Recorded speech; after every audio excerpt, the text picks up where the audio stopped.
Hello everyone, welcome to your channel Career Ladder. Today we are going to read the chapter number 8 of Beehive class 9 English book, and the chapter is named as Kathmandu and it is written by the famous author Vikram Seth. तो ये chapter जो काठमांडू, आप जैसे कि आप जानते हैं काठमांडू क्या है। Kathmandu is the capital of Nepal. ठीक है, तो ये डिस्क्रिप्शन है काठमांडू के बारे में और ये एक्सट्रैक्ट है विक्रम सेठ की लिखी हुई बुक हेवन लेक से एक्सट्रैक्ट लिया गया है और ये आपकी बुक में आपके चैप्टर के फॉर्म में आपको दिया गया है। तो चलिए इसको स्टार्ट करते हैं। तो पहले इस चैप्टर को स्टार्ट करने से पहले इसका ओवरलीफ बिफोर यू रीड, पहले हम इसको देख लेते हैं। तो इसमें लिखा है, डू यू लाइक ट्रेवलिंग, क्या आप ट्रेवलिंग पसंद करते हैं। The writer Vikram Seth enjoys it very much. Writer Vikram Seth है, उनको ट्रेवलिंग बहुत पसंद है। In his book Heaven Lake, he describes a long journey from China to India via Tibet and Nepal. उनकी बुक है हेवन लेक। उन्होंने इसमें डिस्क्राइब किया है एक लॉन्ग जर्नी, जो जर्नी उन्होंने की है चाइना से इंडिया तक, और कहाँ से होकर, तिब्बत और नेपाल से होकर। Have you heard of places like Ajmer Sharif, Madurai, Sanchi, Varanasi, Sarnath and Halebid. Can you name some other places like this, क्या आपको भी कुछ ऐसे प्लेसेस पता है जैसे ये आपके सामने नाम दिए हुए हैं। जैसे आप जानते हैं अजमेर शरीफ में क्या है, दरगाह वहाँ की बहुत फेमस है। मदुरई, मदुरई का ही आपको मीनाक्षी टेम्पल यहाँ पे दिया हुआ है। सांची में स्तूप बहुत फेमस है। वाराणसी में काशी विश्वनाथ टेम्पल है, ऐसे ही। ठीक है, तो आपने एक चीज यहाँ पे कॉमन देखी होगी, ये सब चीजें क्या है, ये सब प्लेसेस रिलीजियस प्लेसेस हैं, जैसा कि आपको समझ में आ रहा होगा। What do the surroundings of a holy place in your city look like? आपके अगर सिटी में जो होली प्लेस है कोई, इसकी सराउंडिंग्स किस टाइप की हैं। Think about it as you read Vikram Seth's description of Kathmandu. उनके बारे में सोचिए जब आप विक्रम सेठ के काठमांडू के डिस्क्रिप्शन को आप अगर पढ़ते हैं। तो चलिए आइए चैप्टर स्टार्ट करते हैं। I get a cheap room in the centre of town and sleep for hours. यहाँ जो आई है ये है विक्रम सेठ, ठीक है, क्योंकि उनकी तरफ से उन्हीं की लिखी हुई बुक है हेवन लेक। तो वो कह रहे हैं कि मुझे चीप रूम मिल गया सेंटर ऑफ टाउन में एंड स्लीप फॉर आवर्स, और मैं घंटों तक सो जाता हूँ। Next morning with mister Shah son and nephew I visit the two temples in Kathmandu that are most sacred to Hindus and Buddhists. The next morning, अगली सुबह मिस्टर शाह, यहाँ पे कोई ये पर्सन है शायद उनके साथ ट्रेवल कर रहे होंगे। मिस्टर शाह के सन एंड नेफ्यू के साथ मैंने काठमांडू में दो टेम्पल्स देखे जो हिंदूज और बुद्धिस्ट के लिए बहुत सेक्रेड, बहुत पवित्र माने जाते हैं, होली माने जाते हैं। ये काठमांडू के दो टेम्पल हैं यहाँ पर, Pashupati Nath temple and Boudhanath stupa.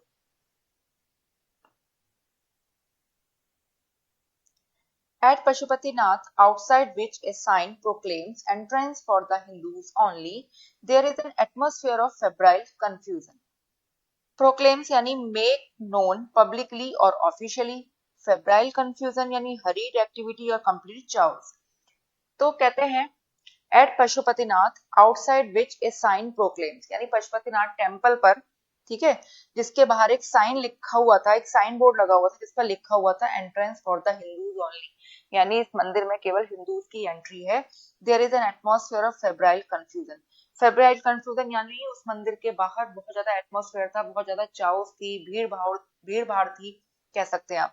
priests, hawker, devotees, tourists, cows, monkeys, pigeons and dogs roam through the grounds। ठीक है, तो यहाँ पे पशुपति मंदिर के बाहर बहुत ज्यादा भीड़ थी, कंप्लीटली चाउस था। तो यहाँ पे priest, hawkers, devotees, tourist, cows, monkeys सभी यहाँ पर क्या है, ग्राउंड में घूम रहे हैं। यहाँ पे बहुत ज्यादा चहल पहल है।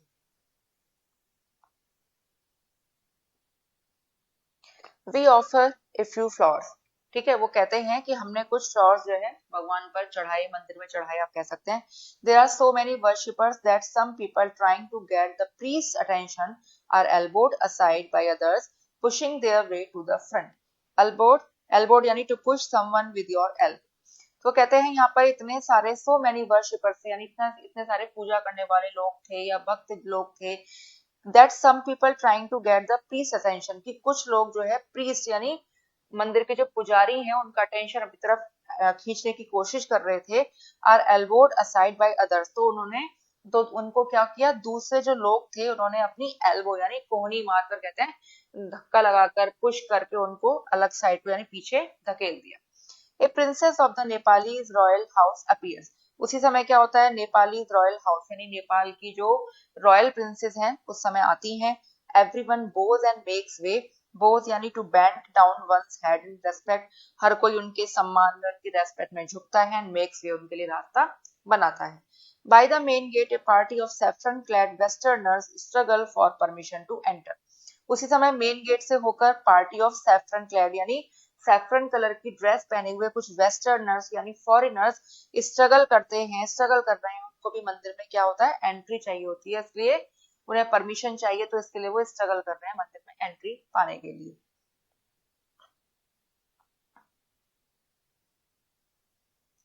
The policeman is not convinced that they are the Hindus. Only Hindus are allowed to enter the temple. लेकिन पुलिसमैन इस बात से कन्विंस नहीं हो रहा कि वो हिंदू है या नहीं है, क्योंकि only Hindus are allowed to enter the temple. A fight breaks out between two monkeys. अब इसी समय क्या होता है, दो monkeys होते हैं, उनके बीच में क्या हो जाती है, एक फाइट हो जाती है। One chases the other, who jumps onto a Shivlinga, then runs screaming around the temples and down to the river. One ceases the other, एक मंकी दूसरे का पीछा करता है जो जंप करता है शिवलिंग पर, ठीक है, और फिर भाग जाता है चिल्लाते हुए, स्क्रीम करते हुए, चिल्लाते हुए टेम्पल के चारों ओर और नदी की तरफ। और नदी भी द होली बागमती, नदी का नाम क्या है, holy Bagmati, that flows below, जो नीचे की तरफ ही बहती है। A corpse is being cremated on its banks, washerwomen are at their work and children pet. Corpse यानी dead body, specially of a person, cremated यानी to burn the dead body of a person as a part of funeral ceremony। तो नदी के किनारों पर ही एक dead body का cremation यानी दाह संस्कार किया जा रहा है। वाशर वुमेन अपने काम पर लगी हुई है और बच्चे जो है नदी में नहा रहे हैं। From a balcony, a basket of flowers and leaves, old offerings now wilted, is dropped into the river. Wilted to become weak and begins to bend towards the ground. From a balcony, अब इसी समय क्या होता है, वहीं पास में कोई balcony है, वहां से एक बास्केट जिसमें फ्लावर्स और लीव्स हैं, ठीक है, वो शायद ओल्ड ऑफरिंग्स है यानी भगवान को चढ़ाए हुए पुराने फूल कह सकते हैं। नाउ विल्टेड, अब मुरझा गए हैं, अब उस समय नदी में डाल दिए जाते हैं ऊपर बालकनी से। A small shrine half protrudes from the stone platform on the river bank. Shrine यानी a place of worship यानी छोटा सा मंदिर कह सकते हैं आप। Protrudes यानी to stick out from a place। तो वहां पर क्या है, नदी के किनारे, नदी आपने जो नाम पढ़ा, नदी कौन सी नाम है, बागमती, ठीक है। वहां पर एक स्टोन का प्लेटफॉर्म बना हुआ है, वहां से एक छोटा सा मंदिर आधा ऊपर की तरफ निकला हुआ है। When it emerges fully, the goddess inside will escape and the evil period of the Kalyug will end on earth. When it emerges fully, अब ये मंदिर क्या है, प्लेटफॉर्म से आधा निकला हुआ है, जब ये पूरा ऊपर की तरफ आ जाएगा तो गॉडेस यानी जो देवी है, जो अंदर है, मंदिर के अंदर है, वो बाहर आएंगी, and the evil period of the कलयुग, और कलयुग का हमेशा जो है समाप्त हो जाएगा धरती पर, ऐसी ये मान्यता कही जा सकती है।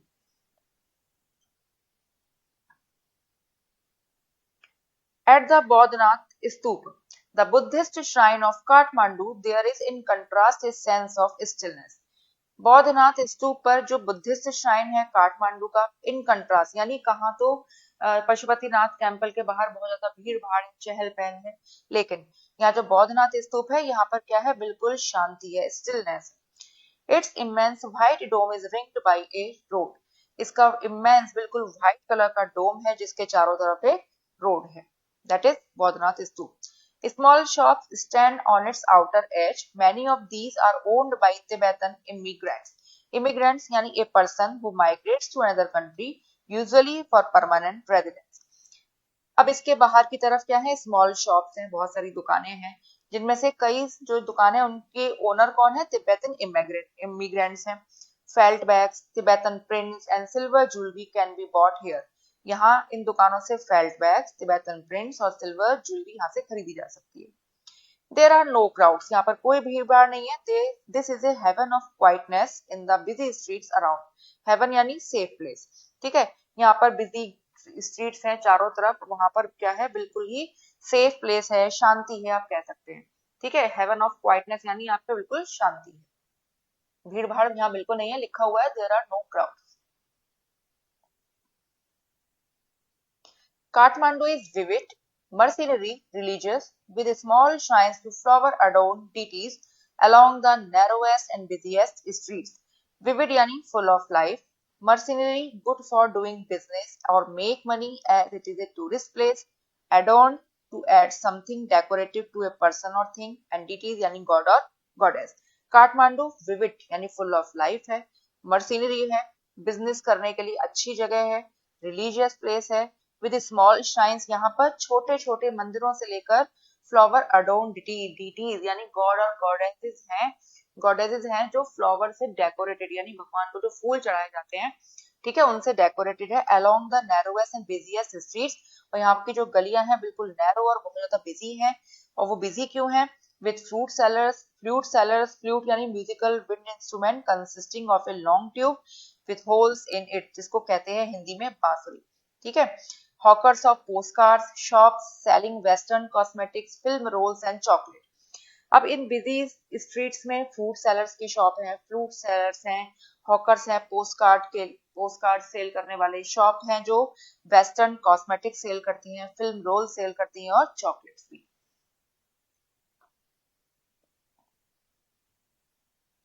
और copper utensil and Nepalese antiques यानी decorative object created in an earlier period. और इन शॉप्स में कॉपर के यूटेंसिल और नेपालीज एंटिक्स पीस भी मिलते हैं। Film songs blare out from the radios, car horn sound, bicycles, bell rings, ring stray cows low questioningly at motorcycles, vendors shout out their wares. Film song blare यानी to sound loudly. Radios पर गाने बज रहे हैं, film song, ठीक है। Car horn sound, car के horns जो होते हैं उनकी साउंड सुनाई देती है, बाइसिकल की रिंग सुनाई दे रही है, स्ट्रेस काउ यानी आवारा गाय जो गलियों में घूमती हैं, ठीक है, वो मोटरसाइकिल पर जब पास में से कोई मोटरसाइकिल निकलती है तो उसको देखकर क्या करती है? साउंड करती है। Vendor shout out their wares यानी goods offered for sale, vendors अपना सामान बेच रहे हैं चिल्ला चिल्ला कर, आवाज देकर। I indulge myself mindlessly buy a bar of marzipan, marzipan is sweet made with grated almond. तो जो ऑथर है हमारे विक्रम सेठ वो कहते हैं कि आई इंडल्ज माई सेल्फ माइंडलेसली, ठीक है, यानी जो है मैं क्या कर रहा हूँ, मैं जो है बेकार में ही बेमन से ही मैं भी जो है इन्वॉल्व हो जाता हूँ इन सब चीजों में, और क्या करता हूँ मार्जिपन की एक बार में खरीद लेता हूँ।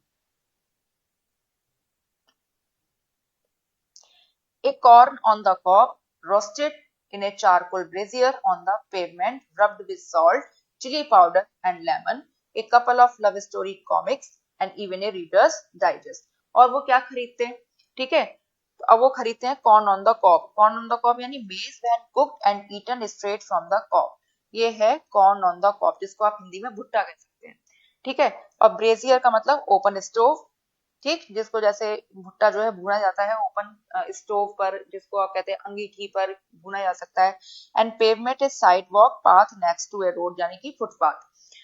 तो उन्होंने खरीदा एक कॉर्न ऑन द कॉब यानी भुट्टा भी खरीदा जो रोस्ट किया हुआ है चारकोल यानी कोयले की अंगीठी में, ऑन द पेवमेंट यानी साइड में एक फुटपाथ पर कोई वेंडर है, ठीक है, वहां से उन्होंने खरीदा, जिस पर उसने रब किया सॉल्ट चिली पाउडर और लेमन से रब किया हुआ भुट्टा उन्होंने खरीदा।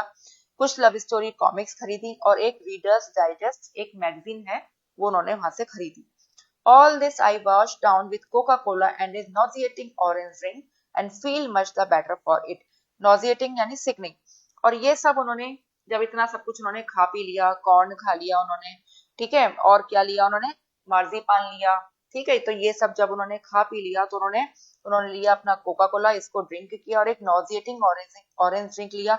नॉजिएटिंग यानी इसका टेस्ट अच्छा नहीं था, ऐसा लग रहा था कि इसे पीकर कहीं वो बीमार ना पड़ जाए, ठीक है, तो इन्होंने लिया और इन सबको पीने के बाद feel much the better for it, अब उन्हें अच्छा फील हो रहा है। I consider what route I should take back home. अब ऑथर यहाँ कहते हैं कि मैं भी ये सोच रहा हूँ कि घर जाने के लिए कौन सा रूट मैं लूँ। If I were propelled by enthusiasm for travel per se, I would go by bus and train to Patna, then sail up the Ganges past Banaras to Allahabad, then up the Yamuna past Agra to Delhi. तो कहते हैं आई propelled, propelled यानी pushed और moved forward, and पर से यानी by itself.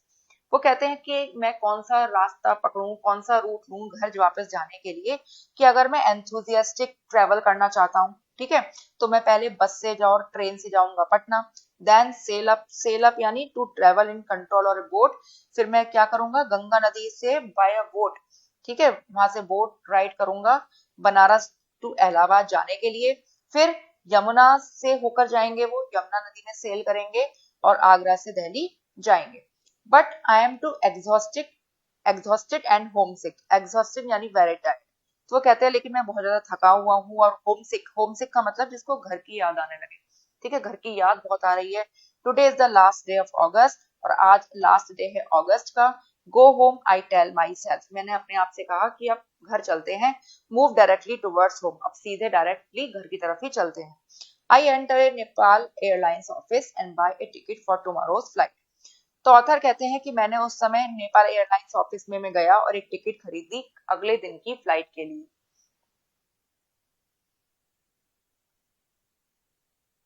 I looked at the fruit seller standing in a corner of the square near the hotel. तो कहते हैं मैंने होटल के पास में एक स्क्वायर के एक कॉर्नर में फ्रूट सेलर को देखा जो वहां पर खड़ा हुआ था। In his hand is a pole with an attachment at the top from which 50 or 60 banshees protrude in all directions like the quills of a porcupine. तो कहते हैं उसके हाथ में एक पोल था, एक डंडा था, जिसके टॉप पर एक अटैचमेंट था, जिससे कम से कम 50-60 बांसुरी जो है, प्रोटूड बांसुरी जो है निकली हुई थी ऑल डायरेक्शन। ठीक है, जैसे कि आप देख रहे हैं बांसुरी कैसे निकली होती है, ऐसे ऐसे साइड से निकली से पोल है, पोल से ये बांसुरी इधर उधर, आपने देखा होगा फ्रूट सेलर अपनी बांसुरी जो है ऐसे ही लेके घूमते हैं। ठीक है, तो उसके हाथ में, फ्रूट सेलर के हाथ में एक पोल था जिसके टॉप के अटैचमेंट पर 50 और 60 बांसुरी थी जो सभी डायरेक्शन में प्रोट्रूड की हुई थी, जैसे कि quills of A porcupine. Quills क्या होता है? Stiff hairs on the back of porcupine. अब ये पॉर्क्यूपाइन क्या है? Porcupine is an animal with A covering of long sharp quills on it's back, that is porcupine. जैसे कि पॉर्क्यूपाइन के स्टिफ हेयर्स कह सकते हैं जो कांटे की तरह लगते हैं। तो इसी तरह से उसके पोल से, बांसुरी वाले के पोल से बांसुरी जो है सभी डायरेक्शंस में प्रोट्रूड की हुई थी, निकली हुई थी। They are of bamboo, they are cross flutes and recorders. वे सब क्या है? बैम्बू की बनी हुई है। वे सब क्रॉस फ्लूट्स हैं और रिकॉर्डर्स भी हैं। क्रॉस फ्लूट्स यानी flute that is held to the side and not to the front. ठीक है, जैसे कि ये साइड से पकड़ी जाए और फ्रंट से नहीं। From time to time he stands the pole on the ground, selects a flutes and plays for a few minutes. अब कभी कभी वो क्या करता है, पोल को अपने ग्राउंड पे खड़ा कर लेता है, एक फ्लूट सेलेक्ट करता है और कुछ देर के लिए उसको प्ले करता है।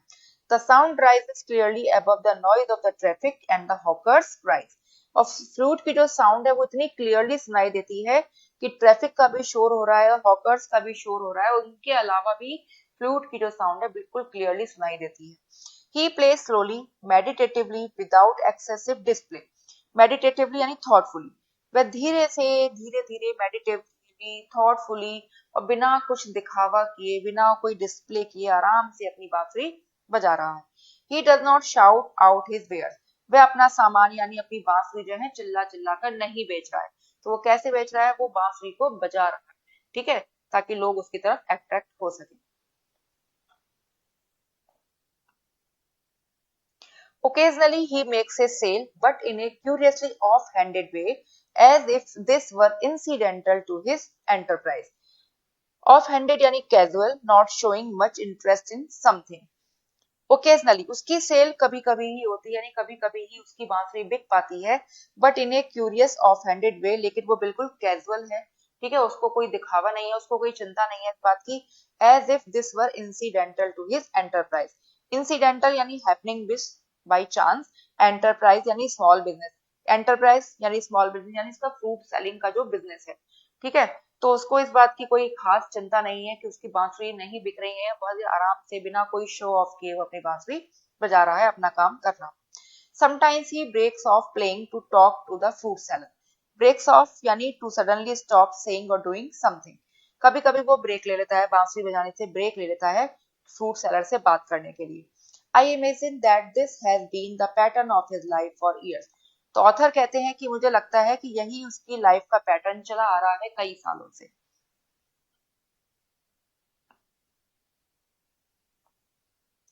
I find it difficult to tear myself away from the square. Tear myself away to force myself to leave the place.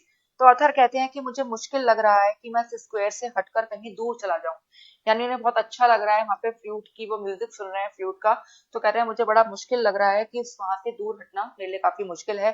Flute music always does this to me. Flute music हमेशा मुझे अपनी तरफ attract करता है. It is at once the most universal and most particular of sounds. Universal यानी existing everywhere. ये जो flute का म्यूजिक है यूनिवर्सल है, यानी सभी जगह मिलता है, और मोस्ट पर्टिकुलर साउंड, इसकी जो साउंड है, इसका जो म्यूजिक है कुछ अलग ही टाइप का है, पर्टिकुलर है. There is no culture that doesn't have its flute. ऐसी कोई कल्चर नहीं जहां पर फ्लूट ना मिले.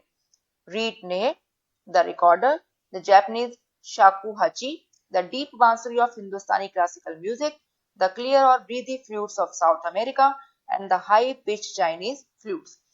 ठीक है, तो चाहे वो रीड ने हो, चाहे वो रिकॉर्डर हो, चाहे जापानीज शाकुहाची हो, ठीक है, या डीप बांसुरी ऑफ हिंदुस्तानी क्लासिकल म्यूजिक की, या क्लियर और ब्रीदी फ्लूट्स हो साउथ अमेरिका की, या हाई पिच्ड फ्लूट्स हो चाइना की.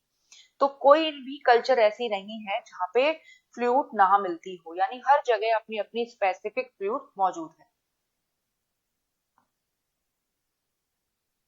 Each has its specific fingering and compass. Fingering यानी way of placing the fingers to play different notes, and compass यानी यहाँ पे range. हर फ्लूट की, यानी हर कल्चर में जो भी फ्लूट है उसकी अपनी की स्पेसिफिक फिंगरिंग है.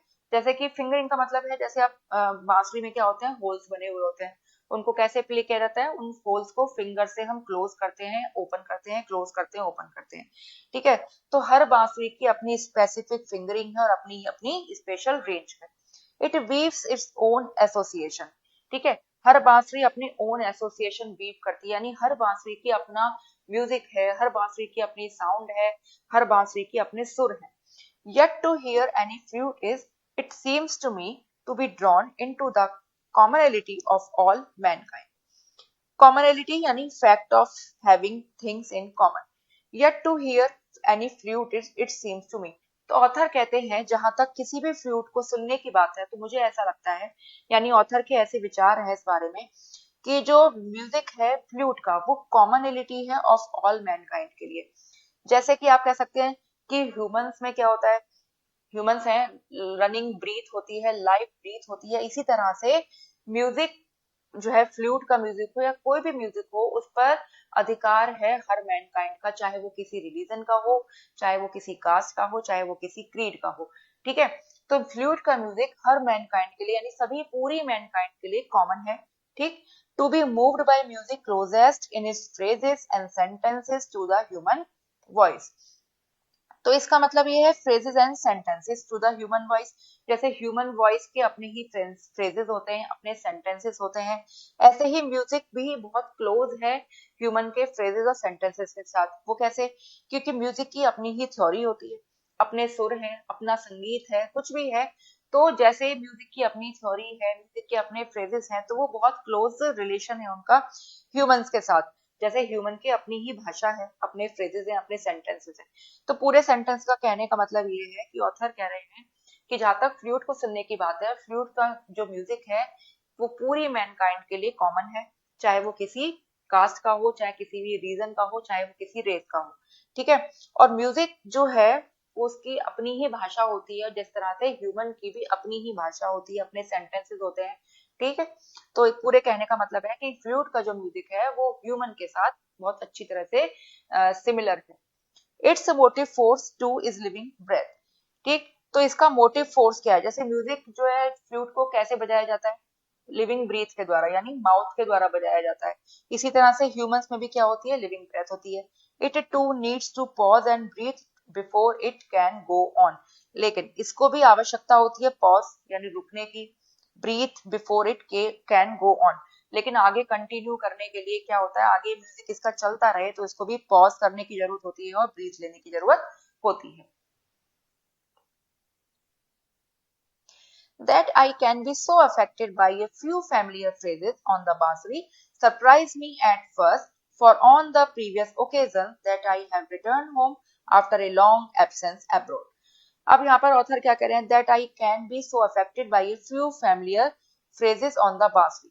वो कहते हैं कि मैं बांसुरी के जो इतने थोड़े से फैमिलियर फ्रेजेस जो है, जो मेरी जान पहचान के हैं, मेरे चिर परिचित फ्रेजेस हैं, फ्रेजेस से मतलब है म्यूजिक से, बांसुरी के कुछ सुर हैं, बांसुरी का जो म्यूजिक है उससे मैं इतना ज्यादा अफेक्टेड हो सकता हूँ, सरप्राइजेस मी एट फर्स्ट, इसकी वजह से मैं पहले तो बहुत सरप्राइज हो गया, for on the previous occasion that I have return home after a long absence abroad, क्योंकि जब मैं कभी पहले प्रीवियस ओकेजन पर, जब भी कभी पहले मैं बहुत लंबे समय के बाद अब्रॉड से घर लौटा, तो मैंने कभी भी इतना जो है नोटिस नहीं किया। इस बात से मुझे बहुत सरप्राइज हुआ कि पहले मैं कभी जब विदेश से लौट कर आया अपने घर बहुत लंबे समय बाद, तो मैंने बांसुरी के ये जो म्यूजिक है इसको कभी भी इतनी अफेक्ट, इतना जो है मैंने, इससे मैं बहुत ज्यादा अफेक्ट आज तक नहीं हुआ। I have hardly notice such details and certainly have not invested them with the significance I now do. Significance यानी importance. I have hardly noticed such details. यानी पहले कभी ओकेजन्स पे जब भी मैंने कभी ट्रेवल किया है, जब भी मैं कभी लौट कर घर आया हूँ, तो मैंने कभी भी इतनी डिटेल्स को शायद ही कभी मुश्किल से नोटिस किया है, and certainly have not invested them with the significance I now do.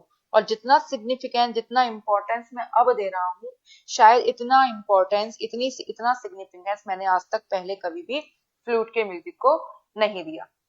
तो ये था चैप्टर, यहाँ पे खत्म होता है। तो आई थिंक आपको एक्सप्लेनेशन अच्छी तरह से समझ में आ गई होगी, ये चैप्टर आपको अच्छी तरह से समझ में आ गया होगा।